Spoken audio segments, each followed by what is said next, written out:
Et oui les amis, Liverpool ne reprendra pas sa première place en Première Ligue au profit de Manchester United. Parce qu'ils viennent de faire 0-0 contre justement Manchester United. Donc voilà, 0-0 entre Liverpool et Manchester United. Que dire de ce match? Bon, on va le débriefer très rapidement. Dans l'ensemble, ça a été plutôt un match ennuyeux. Liverpool, voilà, en première mi-temps, a assez dominé. C'était plus de l'attaque-défense entre Manchester et Liverpool. Liverpool était dans son 4-3-3 habituel. Manchester United était dans son 4-2-3-1. Voilà, à part le coup franc de Bruno Fernandes à la 33e minute, il n'y a pas grand chose à dire de cette première mi-temps, à part que Liverpool voilà, a plus eu le ballon, a dominé, mais n'en a pas fait grand chose. En deuxième mi-temps, Manchester s'est réveillé, a attaqué un petit peu plus, a pris conscience que voilà, il y avait peut-être moyen, il y avait la place de faire quelque chose. Et ça a donné un match largement plus animé en deuxième mi-temps qu'en première mi-temps. Et il faut noter que voilà, à un moment donné, Bruno Fernandes a eu une frappe à la 75e minute arrêtée par Ellison. Il se retrouvait face au cage et il a tiré. Bon, il aurait peut-être dû envelopper, peut-être pas tirer en force. Mais bon, Alisson l'a arrêté. Et surtout, il faut dire ce qui est. À un moment donné, Paul Pogba, à la 83e minute, il a une balle de match en face de de Alisson, devant lui, dans la surface. Et il tire, il bute sur Alisson. Et finalement, Alisson, on peut dire ce qui est. Hein, c'est l'homme du match. Mais quand votre gardien, c'est l'homme du match, il faut vraiment un petit peu s'inquiéter. Que dire? À part que voilà, Manchester a défendu tout le match, a contre-attaqué, c'est plutôt bien débrouillé dans cet exercice-là. Ensuite, Liverpool a fait du Liverpool, ils ont dominé, mais voilà, Liverpool est un peu moins bien en ce moment. En même temps, on peut le comprendre, il y a des blessures, il y a certains joueurs qui jouent pas à leur poste. On assiste à une charnière centrale, Fabinho et Henderson. Voilà, il faut dire ce qui est, c'est quand même compliqué quand vos trois défenseurs centraux, vos titulaires, ne sont pas là et qu'ils sont blessés, surtout que Van Dijk est blessé pour une longue durée encore. Manchester a joué son jeu, hein. Voilà, c'est pas non plus spectaculaire, c'était pas très beau à regarder jouer. Sincèrement, pour moi, ça me rend triste de voir un Manchester United comme ça, parce que l'héritage de Sir Alex Ferguson a été totalement dépouillé. Il n'y a plus rien en fait. À un moment donné, le commentateur, on est à la fin du match, il nous dit quoi? On est dans le Fergie Time. Non mais faut arrêter les conneries à un moment donné. Je veux bien que tu t'enflammes et tout, mais dire que c'est le Fergie Time, il n'y a plus rien de Ferguson dans cette équipe de Manchester. Elle a été totalement dépouillée. Cette équipe est une équipe banale limite, qui sait défendre, certes, qui sait contre-attaquer, qui est dangereuse en contre-attaque, qui a quelques petites fulgurances avec Pogba, avec Bruno Fernandes, avec Rashford. Mais voilà, c'est pas non plus la folie Manchester United. Pour revenir un petit peu côté statistique, voilà, on voit bien que Liverpool a plus eu la balle, a dominé. Mais en termes d'occasions, les occasions franches, c'est Manchester qui les a eues. Et je me demande même si Manchester ne méritait pas de marquer au moins un but et de gagner ce match. Mais quelque part, ce 0-0 est tout à fait logique. Hein. Il y a pas de, c'est pas un scandale que Manchester reparte avec un point de Anfield Road. Maintenant, voilà, ce qu'il faut noter, c'est que Liverpool est un peu moins bien en ce moment. Un peu moins bien, voilà, il n'y a pas le milieu de terrain habituel. Thiago Alcantara était tout seul. Voilà, Jürgen Klopp bricole, il a mis Shaqiri au milieu de terrain. Shaqiri était plutôt intéressant, il était pas mauvais dans ce qu'il proposait en première mi-temps. En deuxième mi-temps, il a un petit peu disparu. Mais voilà, on s'est retrouvé avec une charnière centrale de Liverpool avec Fabinho et Henderson. Faut pas non plus s'enflammer et dire ouais, Liverpool ils sont pourris, ça y est, c'est plus le Liverpool de l'année dernière. Il faut considérer qu'il y a des blessures, il y a des joueurs qui jouent pas à leur poste. Le jour où ils reviendront, les défenseurs centraux, c'est-à-dire Gomez et Van Dijk, et que on pourra aligner un milieu de terrain avec Thiago Alcantara, Henderson, Fabinho, bah là Liverpool ça jouera un petit peu mieux. Par contre, devant, qu'est-ce qu'on peut dire sur Liverpool? Bah que Firmino, il a fait du Firmino. Hein. Voilà, c'est pas non plus l'attaquant qui va avoir une fulgurance, qui va tout changer dans un match. C'est plus un attaquant qui va construire les attaques, qui va aider à la construction. Mais voilà, là c'était un peu compliqué.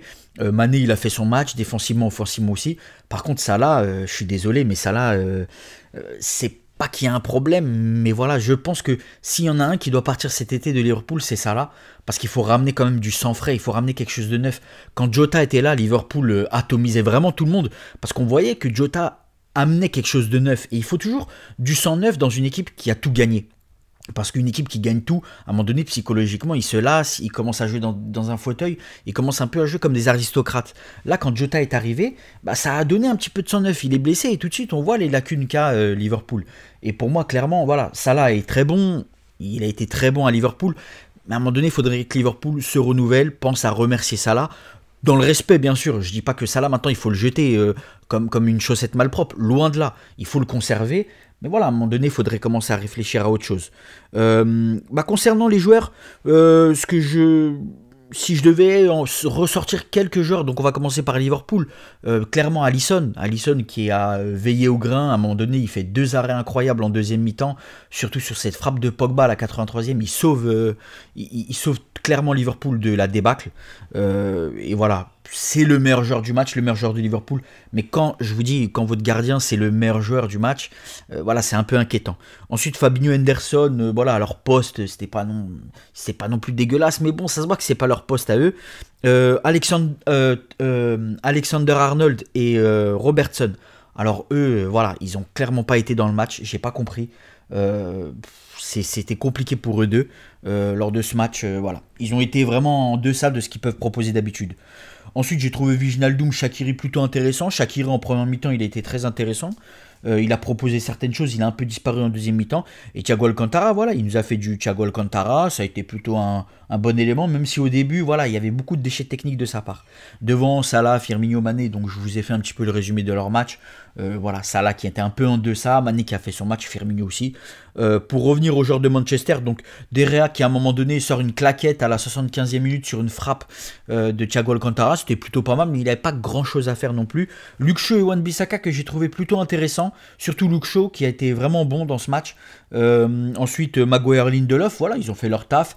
Moi, je suis pas non plus très fan, je vais pas vous dire de bêtises, je suis pas fan non plus de Maguire et Lindelof, mais voilà, ils font le taf, ils font ce qu'ils ont à faire. McTominay, Fred a fait son travail défensif, il a essayé de porter un moment d'attaque, à un moment donné il a mis une passe à Rashford en première mi-temps qui aurait pu aboutir à un but, c'était une petite frappe, petite passe enveloppée, mais dommage qu'elle était un peu trop forte pour Rashford. Et McTominay, voilà, je suis pas très fan de McTominay, mais je comprends pourquoi il joue, parce que physiquement il apporte, et c'est un joueur qui va mettre le pied, qui va pas hésiter, il a pas peur du duel, il a pas peur du contact, et on l'a vu plusieurs fois gêner les attaques de Liverpool. Ensuite, bah, on a eu Martial à droite. Bon, moi Martial, le problème c'est que je suis pas très fan. Et il a joué à droite, mais en fait il était dans la composition, il est écrit qu'il est à droite, mais en fait il était en pointe. Martial, voilà, pour moi, il fait 2-3 matchs dans la saison, on s'enflamme, mais en fait en réalité il a un QI football proche d'une huître. Sincèrement, moi j'ai rien d'autre à dire sur Martial, il est un peu nul. Bruno Fernandes qui a fait son match, excellent, toujours dangereux, c'est un peu comme le lait sur le feu. Bruno Fernandes, il faut faire toujours attention à lui parce qu'il y a une fulgurance qui peut arriver, un dribble, une frappe, et ça peut faire très mal. Ensuite, Pogba. Alors Pogba, petit cas à part, on va parler de Pogba parce qu'il a été mis à droite. Je voyais sur RMC, il disait non mais c'est n'importe quoi, Pogba fait pas un bon match, moi je le préfère dans l'axe. Mais sincèrement, Pogba à droite, moi j'ai trouvé que c'est pas son poste naturel, mais il a proposé des choses intéressantes. Même en première mi-temps, il a proposé des choses intéressantes, même si après défensivement, Pogba c'est pas le plus connu pour être un gros défenseur, mais offensivement, il a apporté quelque chose, et en deuxième mi-temps, on l'a vu, physiquement, il était là techniquement, et ça a apporté quelque chose. Après oui, c'est pas son poste naturel, bien sûr qu'il est mis dans l'axe, mais c'était pas non plus dégueulasse. Et Rashford, voilà, qui avait fait un match plutôt moyen dans l'ensemble, qui n'a pas eu non plus de grosses actions à se mettre sous la dent. Donc voilà, donc on a assisté à un match plutôt ennuyeux en première mi-temps, deuxième mi-temps un peu meilleur, même si c'était pas non plus la folie. Et voilà, c'était un match sans but. On n'a pas vu un gros Liverpool, comme je vous ai dit, un petit peu pour toutes les raisons. Voilà, Liverpool n'a pas été bon, et Manchester a était incisif à chaque fois qu'il contre-attaquait, et je pense même que Manchester méritait de gagner, mais ce match n'est pas scandaleux. Donc voilà, c'était un petit résumé de ce bah, je vais pas dire triste Liverpool-Manchester, mais un peu un Manchester, un Liverpool-Manchester qui nous laisse sur notre faim, clairement. Il y aurait peut-être pu avoir un ou deux buts pour enflammer ce match, mais au final il n'y a rien du tout. Donc voilà, on va se contenter de ça les amis, on se retrouvera pour un prochain match.